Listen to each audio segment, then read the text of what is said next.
नमस्कार, माझे नाव चैतन्य गणेश बोलतोय. मी आज तुम्हाला डॉक्टर बाबासाहेब आंबेडकरांवरती दोन वाक्य सांगणार आहे. ते शांत चित्ताने ऐकून घ्यावे माझे विनंती. डॉक्टर बाबासाहेब आंबेडकर हे भारताच्या इतिहासातील एक महान व्यक्तिमत्व होते. यांचा जन्म 14 एप्रिल 1891 रोजी मऊ येथे झाला.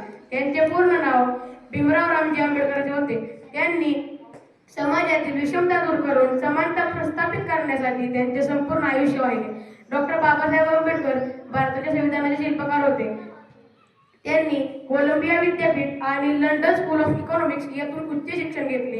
त्यांनी अस्पृश्यतेचा नायनाट करण्यासाठी बौद्ध धर्म स्वीकारला. त्यांनी भारताला सर्वात मोठे आणि समतावादी संविधान दिले. शिक्षणात गाढ होती. त्यांनी सर्वांना समतेचा मार्ग दाखवला. महाडे येथील 14 तळ्याचा सत्याग्रह, खेळण्याचा हक्क आणि मंदिर प्रवेशासाठी चळवळीच्या माध्यमातून त्यांनी सामाजिक क्रांती केली. त्यांच्या विचारांनी भारतातील अनेक वंचित घटकांना नवी दिशा मिळाली. शेवट 6 डिसेंबर 1956 रोजी त्यांचे महापरिनिर्वाण झाले. एवढे बोलून मी माझे दोन वाक्य संपवतो. जय हिंद, जय भारत.